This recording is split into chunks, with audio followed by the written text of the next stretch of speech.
systematic attack on small and medium businesses by the people who have managed to concentrate the capital. Demonetization, GST designed to basically destroy small and medium businesses. When I talk to shopkeepers, they say to me, "Rasta saaf kar rahe." They are cleaning the way. They're removing us from the path. So a vision of India, I think the Prime Minister sort of copies the Chaebol vision where 3 or 4 or 5 big players sort of concentrate capital and then build the economy. You just cannot do that in India. So destroying the small and medium job creation engine, which basically produces vast majority of our jobs, and then now hitting agriculture with these devastating laws, which are basically going to destroy our agricultural system. So these are the two things that are very dangerous. I think what India needs is to fire the economy using the consumption side, demand side. And the government insists on firing the supply side. And when they fire the supply side, they don't even fire the supply side by giving it to, thousands and thousands of small, medium businesses. They keep giving it to the same 10 guys. So you have the sort of ridiculous situation where your entire workforce is walking back home during Corona. They're asking you for 300 rupees and you say, "No, we're not going to give you 300 rupees. I met those people. They were crying because their entire asset base was destroyed. So some of those people, their entire assets are, couple of hundred rupees, couple of thousand rupees. They just had to leave them back in Punjab and go back home. So whatever they had was gone, right? So you were literally putting all those people down below the poverty line and starting negative cash flow cycles for each one of them. And at the same time, you turn around, you say, "We're not going to give these people bus tickets." And then you give 1,50,000 crore to like the top 5, 7, 10 guys. So it is the idea, and it's an old idea in India, that if you're poor, if you're not well off, you're worthless. When in fact, it's the poor people in India who are actually India's assets. They're exactly the people you should be investing in, because they're the ones who are going to give you the return. There are broadly 3 laws. First law destroys the concept of a farmer's market. Second law allows 5 or 6 businesses to control cereal, vegetable and fruit prices by giving them unlimited storage capacity for as long as they want. I think one businessman already owns 40% of some of our cereals. So that's the scale of it. And the third law says, look, if farmer wants to contest price, he can't do it in a court of law. Yeah. Those are 3 laws, right? So what they're going to do is, I think the Prime Minister has a vision of making agriculture more efficient. He doesn't understand that agriculture in its current form is actually providing protection to a whole bunch of people. Is providing a shock absorber to millions and millions and millions of people.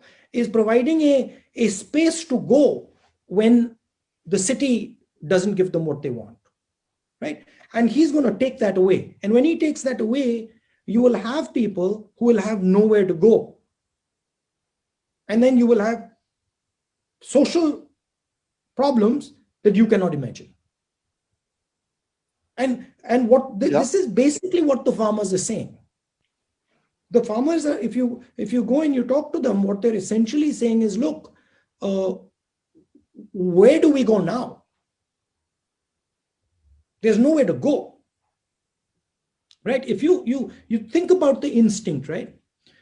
When Corona came, why did those millions of laborers run home? Because that was their protection. The village was their protection. I know people who were laborers in urban areas. When they couldn't get a job, they went home and they could eat, right? So it might be a subsistence field, it might be a small field, but it allowed him to eat. Now, what the Prime Minister is doing, he's trying to take that thing away from him. He's saying, let the 2, 3 top businessmen run these massive farms, etc., etc. When that guy doesn't have anywhere to go home, then you see the violence that happens in the cities. Yeah. So they're not thinking these things through. Yeah. Yeah. It's like demonetization. They're not thinking the consequences of these things through.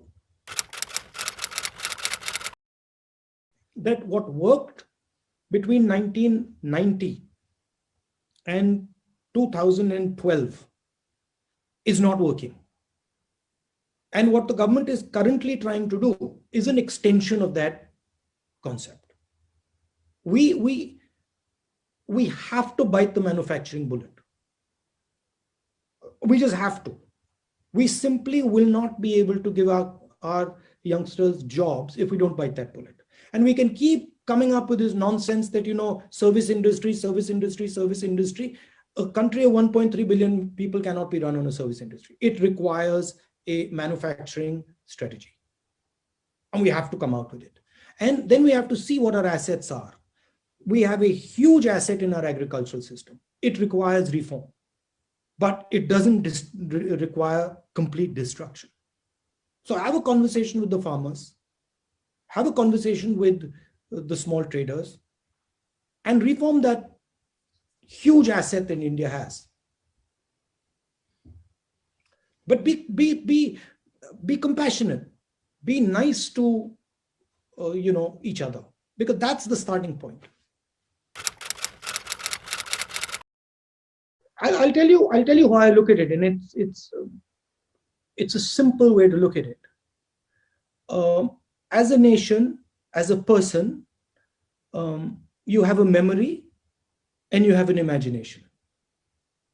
You can either look forward and create an imagination, or you can look backwards and talk about your memories. Right?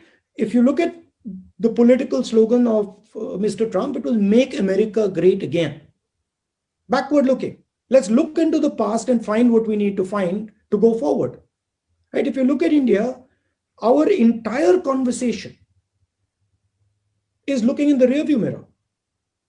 The whole debate in India, I don't partake in it, but the whole debate in India is, what happened 300 years ago, what happened 700 years ago. Okay, that's all your memories. Now tell me about your imagination. There's nothing. You cannot build a vision on a memory.